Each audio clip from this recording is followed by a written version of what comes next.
Hi everyone, welcome back to pictures. आज के इस वीडियो में हम देखेंगे कि CUET की प्रिपरेशन कैसे करनी है। मैं आपको ये नहीं कहूँगी कि ये वीडियो आपको 100% CET लाएगी, बट हाँ समहाउ आपको इनिशियल स्टेज पे ये आपको हेल्प करने वाली है। 12th के बाद आपको कॉलेज में एडमिशन लेना है और कॉलेज में एडमिशन लेने के लिए अब आपको एंट्रेंस एग्जामिनेशन ही देना पड़ेगा, क्योंकि 12th के मार्क्स के बेसिस पे आपका एडमिशन नहीं होने वाला है। जितने भी यूनिवर्सिटीज़ है आप देख लो, पहले ऐसा होता था कि 12th के मार्क्स के बेसिस पे एडमिशन हो जाए, बट अब एंट्रेंस एग्जामिनेशन ऑलमोस्ट हर यूनिवर्सिटीज़ के लिए मैंडेटरी है।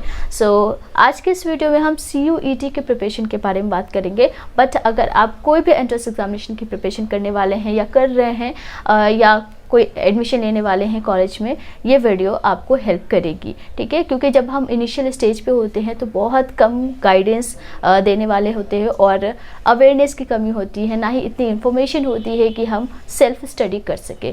तो कैसे सेल्फ स्टडी करना है बेसिकली उसके बारे में हम डिस्कस करेंगे। तो जब आप एंट्रेंस एग्जामिनेशन की प्रिपरेशन करोगे उससे पहले आपको प्री प्लान करनी है। तो सिर्फ आपको एक दिन देना है और जो चीज़ें यहाँ पे हम डिस्कस करने वाले हैं या मैं आपको कुछ स्टेप्स बताऊंगी, उन स्टेप को फॉलो करना है। सिर्फ एक दिन में आप ये डिसाइड कर पाओगे कि आपको कौन सा एंट्रेंस एग्जामिनेशन देना है या जो आपने सोच रखा है उसके लिए कौन से कॉलेज में एडमिशन लेना है और उस कॉलेज में एडमिशन लेने के लिए आपको किस तरीके से उस एंट्रेंस एग्जामिनेशन की प्रिपरेशन करनी है। CUET जो कि अभी बहुत ज़्यादा ट्रेंडिंग है और ये एक नेशनल लेवल का एंट्रेंस एग्जामिनेशन है, जिसके लिए अगर आप कोई भी जनरल या प्रोफेशनल डिग्री कोर्स करना चाहते हैं UG लेवल पे, यानी कि अंडर ग्रेजुएशन, तो आप CUET दे सकते हैं और इसके लिए जितने भी general degree and professional degree है वो सारे आ जाएंगे, ठीक है। स्टार्ट करने से पहले मैं आपको बता दूं, अगर आप इस चैनल पे फर्स्ट टाइम आए हैं तो इस चैनल पे courses, exams, colleges, scholarships and government job से रिलेटेड वीडियोज़ आती है। तो अगर आप इनमें से किसी को भी रिलेट कर पा रहे हैं तो चैनल को सब्सक्राइब करके नोटिफिकेशन ऑन कर सकते हैं। आइए स्टार्ट करते हैं।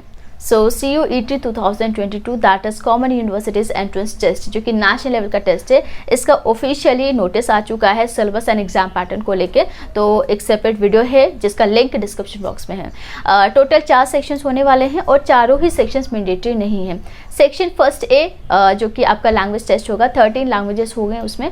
सेक्शन फर्स्ट बी अगेन आपका लैंग्वेज टेस्ट होगा, टोटल 19 लैंग्वेजेस होंगे, तो इन दोनों में एक एक लैंग्वेज आप ऑप्ट कर सकते हैं। उसके बाद सेक्शन जो सेकंड है डोमेन स्पेसिफिक सब्जेक्ट, मैक्सिमम आप 6 सब्जेक्ट ऑप्ट कर सकते हैं, जिसमें आपके टोटल 27 सब्जेक्ट्स हैं। उसके बाद जो लास्ट सेक्शन थर्ड है वो जनरल टेस्ट है, तो जिसमें आपका रीजनिंग, क्वांटिटेटिव, इस टाइप के क्वेश्चंस होंगे। ओके, प्रिपरेशन करने से पहले किसी भी एंट्रेंस एग्जामिनेशन की अगर आप प्रिपरेशन करना चाहते हैं, सबसे पहले आपको प्री प्लान करना होगा। एक दिन आपको देना पड़ेगा और उस एक दिन में आप सारी चीज़ें डिसाइड कर सकते हैं। एक एक करके हम देखते हैं। सबसे पहला जो है CUET की जो सेंट्रल यूनिवर्सिटीज़ है या प्राइवेट यूनिवर्सिटीज़ है, हालांकि अभी सेंट्रल यूनिवर्सिटीज़ की ही बात की गई है, टोटल 45 सेंट्रल यूनिवर्सिटीज़ पार्टिसिपेट करेगी, लेकिन अभी भी क्लैरिटी नहीं है कि कौन से सेंट्रल यूनिवर्सिटीज़ इस बार पार्टिसिपेट नहीं करने वाली है, ठीक है। तो इसके लिए जैसे कि अभी भी JMI का केस चल रहा है और इसके लिए कोई कंफर्मेशन नहीं आया है कि इस बार CUET JMI के लिए होगा या नहीं होगा। तो 45 सेंट्रल यूनिवर्सिटीज़ की सबसे पहले आपको लिस्ट चेक करनी है। एक सेपरेट वीडियो है, टोटल 15 सेंट्रल यूनिवर्सिटी जो कंफर्म है जो इस बार लेगी, पार्टिसिपेट करेगी, वो लिस्ट अगर आप देखना चाहते हैं तो वीडियो का लिंक डिस्क्रिप्शन बॉक्स में है। सबसे पहला स्टेप जो है प्री प्लान के लिए, जो आपको एक दिन इन्वेस्ट करना है आपके कॉलेजेस एंड एंट्रेंस एग्जाम को सर्च करने के लिए, उसके लिए ये है CUET के लिए सबसे पहले आपको एक लिस्ट बनाना है। सबसे पहले तो आप ये जान लो कि कौन कौन से सेंट्रल यूनिवर्सिटीज़ है जो CUET के स्कोर कार्ड को एक्सेप्ट करने वाली है। फर्स्ट स्टेप ये अगर कंप्लीट हो जाता है तो उसके बाद जो सेकंड स्टेप आपके लिए आता है वो ये है कि देखो, जितने भी सेंट्रल यूनिवर्सिटीज़ है सब में आप एलिजिबल हो नहीं हो वो तो सेकेंडरी है। उससे भी पहले ये है कि आप किस में जाना चाहते हैं, क्योंकि कुछ स्टूडेंट्स होते हैं जो अपने सिटी में ही रह के स्टडी करना चाहते हैं, ज़्यादा दूर नहीं जाना चाहते हैं, और कुछ ऐसे स्टूडेंट्स होते हैं जो कहीं भी जाके स्टडी कर सकते हैं। बट इम्पॉर्टेंट यहाँ पे ये है कि आपके लिए या आपके अकॉर्डिंग, ठीक है, कौन से टॉप यूनिवर्सिटीज़ है जिसमें आप जाना प्रेफर करोगे। तो इसके लिए आपको टॉप 10 या फिर टॉप 5 लिस्ट बनाना है सेंट्रल यूनिवर्सिटीज़ का जो इस बार पार्टिसिपेट करेगी, प्लस आपके प्रेफरेंस ऑर्डर में हो। सेकेंड स्टेप जैसे ही आपका कंप्लीट हो जाता है, सेकेंड स्टेप में यानी कि टॉप 10 या टॉप 5 लिस्ट बना लेते हो जिसमें आपको जाना है। थर्ड स्टेप आता है, जो आपने लिस्ट बनाया है क्या उसमें जो आप कोर्स करना चाहते हैं वो कोर्स अवेलेबल है या नहीं है, क्या आप एलिजिबल हो या नहीं हो। ये चीज़ आपको खुद चेक करना होगा, क्योंकि हर एक चीज़ आपको कोई गाइड नहीं कर सकता। स्पेसिफिक चीज़ें जो है वो आपको खुद करनी पड़ेगी, खुद रिसर्च करना होगा। आप गूगल करो, क्योंकि गूगल ऐसी चीज़ है जहाँ पे हर चीज़ आपको मिल जाएगा। तो टॉप 5 या टॉप 10 जो लिस्ट आपने बनाया है उसके लिए आप उसके ऑफिशियल साइट पे जाओगे, किसी भी लाइक दिल्ली यूनिवर्सिटी का ऑफिशियल साइट है, इस पर भी कई सारे साइट्स है यूजी पीजी एडमिशन के लिए, ठीक है। तो जो टॉप पे यूनिवर्सिटी आता है वो आपको ऑफिशियल साइट ही होता है ऑलमोस्ट।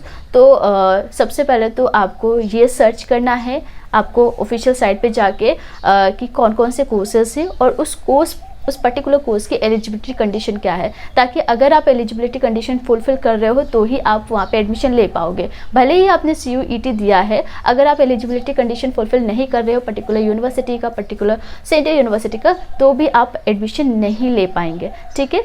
तो टॉप 10 या टॉप 5 का जो लिस्ट है उन सारे लिस्ट को आपको चेक करना है और बहुत ईजिली आप चेक कर सकते हैं। इसके ऑफिशियल साइट पर जैसे ही आप जाओगे तो वहाँ पे टॉप साइड में आपको राइट हैंड साइड 3 डॉट दिखेंगे, वहाँ पे जैसे आप क्लिक करते हो एकेडमिक या फिर कोर्सेज या फिर प्रोग्राम, इस टाइप के आपको वर्ड मिलेगा। उस पर क्लिक करने के बाद आपको सारे कोर्स लिस्ट या जितने भी प्रोग्राम ऑफ़र किए जाते हैं उस सेंट्रल यूनिवर्सिटी में वो सारी लिस्ट आपको मिल जाएगी। तो थोड़ा सा रिसर्च करना पड़ेगा आपको, और जैसे आपको कोर्स मिल जाता है उसकी एलिजिबिलिटी कंडीशन उसी साइट पे, उसके ऑफिशियल साइट पे ही आपको मिल जाता है। तो वो सारी चीज़ें चेक करने के बाद आपको ये कंफर्मेशन हो जाएगा कि जो आपने कॉलेज सेलेक्ट किया है, जो यूनिवर्सिटी सेलेक्ट किया है, उसमें आप एलिजिबल हो एडमिशन के लिए।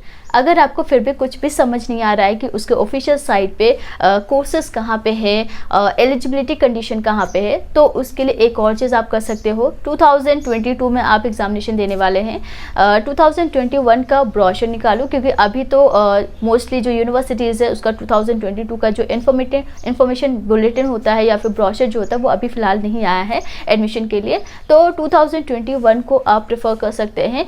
एंड हालांकि उसमें बहुत सारे पेजेस होते हैं, सभी को आपको नहीं देखना है, पेजेस वाइज होते हैं। पर्टिकुलर पेज पे आपको एलिजिबिलिटी कंडीशन एंड कोर्सेज मिल जाएगा, तो सारे कोर्स लिस्ट आप वहाँ से चेक कर सकते हैं। और एलिजिबिलिटी कंडीशन चेंज नहीं होता है, पिछले साल जो था वही इस बार भी होगा, ठीक है। तो वेट नहीं करना है कि जब आ जाएगा तब हम चेक करेंगे। कंप्लीट रिसर्च के बाद, सारी चीज़ें समझने के बाद अब बात आती है कि प्रिपरेशन कैसे करनी है, स्टार्ट कैसे करनी है। प्रिपरेशन स्टार्ट करने से पहले भी कुछ चीज़ें आपको समझनी पड़ेगी। यहाँ पे जैसे कि CUET का एग्जाम पैटर्न जो आया है वो काफ़ी कंफ्यूजिंग है और थोड़ा यूनिक भी है, क्योंकि यहाँ पे 4 सेक्शंस है और चारों ही सेक्शंस यहाँ पे मैंडेटरी नहीं है, डिपेंड करेगा सेंट्रल यूनिवर्सिटी पे। तो NTA तो सारे एग्जाम्स करवाएगी, चारों ही सेक्शंस करवाएगी NTA। अगर लैंग्वेजेस की बात करें तो सेक्शन फर्स्ट A में टोटल 13 लैंग्वेजेस है, तो NTA टोटल 13 लैंग्वेजेस कंडक्ट कराएगी। मतलब NTA का काम है एग्ज़ाम कंडक्ट कराना, तो वो section first A, first B, second, third, ये चारों ही सेक्शन कंडक्ट कराएगी NTA। बट ये डिपेंड करेगा सेंट्रल यूनिवर्सिटी पे कि वो कौन से कोर्स के लिए कौन सा सेक्शन ले रही है, ठीक है। अब हम यहाँ पे आपके कोर्स के अकॉर्डिंग बात करते हैं। अगर कोई स्टूडेंट A है, वो BSc फिजिक्स केमिस्ट्री मैथ्स से करना चाहता है, और जो B स्टूडेंट है वो BSc मैथ्स से करना चाहता है। अब अगर हम A स्टूडेंट की बात करें तो वो कौन सा सेक्शन देने वाला है। यहाँ पे देखो कुछ चीज़ें हैं जो मैंडेटरी है, हालांकि NTA ने कही है कि इसमें से कुछ भी मैंडेटरी नहीं है, लेकिन जो सेंट्रल यूनिवर्सिटी आपका टेस्ट लेगी उसके लिए कुछ चीज़ें मैंडेटरी होगी। अगर हम नॉर्मल कोई भी एंट्रेंस एग्जामिनेशन की बात करें तो उसमें आपका इंग्लिश होता है, ठीक है, इंग्लिश या फिर इसके ऑल्टरनेटिव पे आपका हिंदी या कोई और लैंग्वेज दे दिया जाता है। सेकेंड आपका जनरल टेस्ट होता है, ठीक है, जिसमें आपका रीजनिंग, क्वान्टिटेटिव, ये सारी चीज़ें होती है। थर्ड आपका डोमेन स्पेसिफिक सब्जेक्ट यानी कि फिजिक्स, केमिस्ट्री, मैथ्स। अगर आपके 12th में जो सब्जेक्ट से उस सब्जेक्ट से रिलेटेड आपके टेस्ट होते हैं, या फिर सोलली आपके डोमेन स्पेसिफिक सब्जेक्ट्स ही होते हैं एग्जाम में। फर्स्ट जो स्टूडेंट है, स्टूडेंट ए, तो ये कौन सा सब्जेक्ट डोमेन स्पेसिफिक में चूज़ करेगा। ऑब्वियसली बात है, अगर वो फिजिक्स केमिस्ट्री एंड मैथ्स से बीएससी कोर्स करना चाहते हैं और क्लास 12th में उसके फिजिक्स केमिस्ट्री मैथ्स है, तो डोमेन स्पेसिफिक सब्जेक्ट में वो 3 सब्जेक्ट चूज़ कर सकता है, फिजिक्स केमिस्ट्री एंड मैथ्स। अगर वो PCMB से किया है 12th और उसके बाद वो BSc physics chemistry and maths से करना चाहता है, तो वो 4 सब्जेक्ट तक भी चूज़ कर सकता है, बायो भी वो ऑप्ट कर सकता है। ठीक है, तो इसके पास मैक्सिमम 6 ऑप्शन में से वो 3 या 4 सब्जेक्ट चूज़ करेगा। लेकिन जो सेकेंड स्टूडेंट है, वो डोमेन स्पेसिफिक सब्जेक्ट में या तो सिर्फ मैथ्स चूज़ करेगा या फिर वो फिजिक्स केमिस्ट्री मैथ्स, क्योंकि 12th तो उसने PCM स्ट्रीम से किया है, तो BSc मैथ्स से अगर करना चाहते हैं तो उसके पास 2 ऑप्शन है, या तो वो 3 सब्जेक्ट चूज़ कर ले या फिर वो सिर्फ मैथ्स चूज़ कर ले। लेकिन ये चीज़ भी डिपेंड करेगी यूनिवर्सिटी पे, यूनिवर्सिटी क्या चाहती है। ये जो मैंने आपको बताया, ये 3 सेक्शन मैंडेटरी इसलिए भी है क्योंकि ये जनरल चीज़ें जो नॉर्मली आपका एंट्रेंस एग्जामिनेशन से उससे मैंने रिलेट किया है। ठीक है, और अगर यहाँ पे मैंडेटरी ना भी हो तो आपको टेंशन नहीं लेना है, क्योंकि आप अदर एंट्रेंस एग्जामिनेशन की भी साथ में प्रिपरेशन कर रहे हो ताकि उसकी अच्छे से प्रिपरेशन हो जाए। ठीक है, अब यहाँ पे मैं आपको बता दूं, या तो आप ऑनलाइन कोचिंग ले लो या फिर ऑफलाइन कोचिंग, या कुछ कोर्सेज आते हैं पेड कोर्सेज, वो ले सकते हो, या फिर यूट्यूब को प्रेफर कर सकते हैं। देखो, मैंने पर्सनली एंट्रेंस की भी प्रिपरेशन की है, गवर्नमेंट जॉब की भी प्रिपरेशन की है। सो पेड कोर्स और जो यूट्यूब पे कंटेंट है, मुझे डिफरेंस पता है कि पेड कोर्स में क्या है और यूट्यूब पे कैसे कंटेंट्स अवेलेबल है। तो अगर आप पेड कोर्स की तरफ जाना चाहते हो तो डेफिनेटली जा सकते हो, क्योंकि वहाँ पे आपको प्रॉपर गाइडेंस मिल जाता है और सारी चीज़ें एक सिस्टमैटिक वे में मिल जाता है। लेकिन जो लोग फिनेंशियली वीक है और स्टार्टिंग एज में वो पेड कोर्स नहीं लेना चाहते हैं या फिर सेल्फ स्टडी करना चाहते हैं, तो मैं आपको एक सीक्रेट बताती हूँ। जो कंटेंट यूट्यूब पे है वही कंटेंट आपके पेड कोर्सेज में भी होते हैं। ये मैंने खुद एक्सपीरियंस किया है, और आपके पेड कोर्सेज में कंप्लीट सिस्टमैटिक वे में रहता है, हर चीज़ आपको एक फोल्डर के फॉर्म में मिल जाता है। लेकिन यूट्यूब पे थोड़ा सा ऊपर नीचे आपको थोड़ा रिसर्च करके देखना पड़ता है, और तब जाके आप वो अपना प्रिपरेशन कर सकते हैं यूट्यूब के थ्रू। तो बेसिकली यहाँ पे कंटेंट आपको सेम मिल जाता है, लेकिन ये आप पे है कि आप कैसे रिसर्च कर रहे हो और किस एजुकेटर से आप अपने प्रिपरेशन कर रहे हो। कई सारे ऐसे टॉप एजुकेटर्स हैं जो कॉम्पिटिटिव एग्जामिनेशन की प्रिपरेशन कराते हैं, और वही चीज़ आपके एंट्रेंस एग्ज़ाम में आता है। जनरल चीज़ें हैं जैसे general knowledge, current affairs, reasoning, quantitative, English. ठीक है, तो इसके लिए आप यूट्यूब को प्रेफर कर सकते हैं डेफिनेटली, क्योंकि यूट्यूब पे बहुत सारे कंटेंट हैं। और इसका मैं एग्जांपल आपको दे देती हूँ। अगर आप इंग्लिश के लिए प्रिपरेशन करना चाहते हैं तो रानी मैम है, वो उनका पेड कोर्स भी आता है कॉम्पिटिटिव एग्जामिनेशन के लिए। लेकिन अगर आप जनरल एंट्रेंस एग्जामिनेशन की प्रिपरेशन कर रहे हैं तो यूट्यूब के थ्रू भी आप अच्छे से प्रिपरेशन कर सकते हैं, क्योंकि उनका जो एक्सप्लेनेशन है और प्लस वो जो अगर आप उनसे पढ़ते हैं डेफिनेटली लर्न करने में कोई प्रॉब्लम नहीं आने वाली है। ठीक है, तो काफ़ी अच्छी एजुकेटर है वो। और इसके साथ अगर जीके की प्रिपरेशन करना चाहते हैं, जनरल नॉलेज, करंट अफेयर्स के लिए तो मैं आपको बता बहुत कम क्वेश्चंस ही आते हैं, तो आप चाहो तो स्किप कर सकते हो और इसकी जगह पे आप बाकी अदर सेक्शन को टाइम दे सकते हैं। तो जीके के लिए कई सारे टॉप एजुकेटर्स है यूट्यूब पे।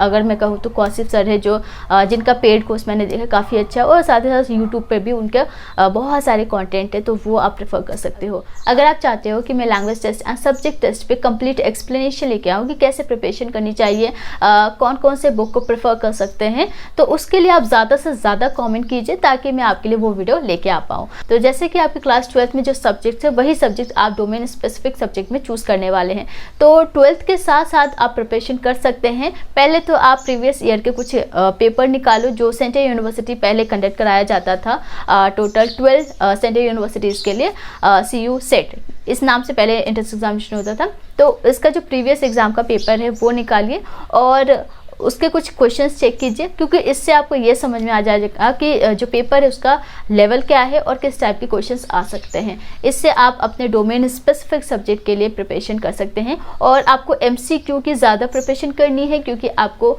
यहाँ पे ऑब्जेक्टिव टाइप के क्वेश्चंस पूछे जाएंगे। तो जो आपका सब्जेक्ट है 12th में उसकी प्रिपरेशन आप बोर्ड के साथ साथ प्रिपरेशन कर सकते हैं और साथ साथ MCQs लगाते रहिए।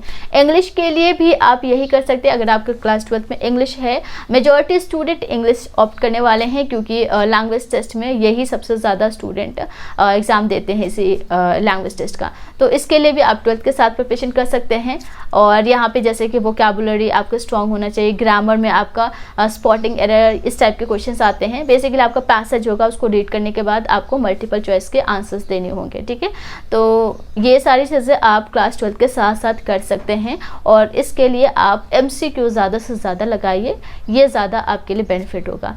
एंड जनरल टेस्ट के लिए आपको अलग अलग चीज़ें पढ़नी होगी टॉपिक वाइज।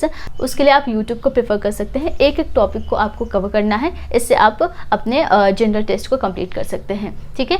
तो टाइम वेस्ट नहीं करना है, स्टार्ट कर दीजिए प्रिपरेशन। मैं ऑलरेडी बहुत पहले से कह रही हूँ कि अपने प्रिपरेशन स्टार्ट करो, क्योंकि एडमिशन एट द एंड आपका एंट्रेंस एग्जामिनेशन के बेसिस पे ही होना है। और अगर आप बोर्ड को ज़्यादा टाइम दे रहे हैं, दीजिए, नो प्रॉब्लम, क्योंकि 12th का मार्क्स भी इम्पॉर्टेंट है। लेकिन अगर आप एंट्रेंस एग्जामिनेशन की प्रिपरेशन नहीं कर रहे हैं तो वो बहुत बड़ी प्रॉब्लम है आप लोग के लिए, ठीक है। तो कोई डाउट है डेफिनेटली कमेंट कीजिए। अभी तक चैनल को सब्सक्राइब नहीं किया तो सब्सक्राइब करने के साथ साथ नोटिफिकेशन ऑन कर लीजिए और एक इंपॉर्टेंट चीज़, वीडियो को ज़्यादा से ज़्यादा शेयर कर दीजिए। आज के लिए बस इतना ही, मिलते हैं नेक्स्ट वीडियो में। Thank you so much and take care.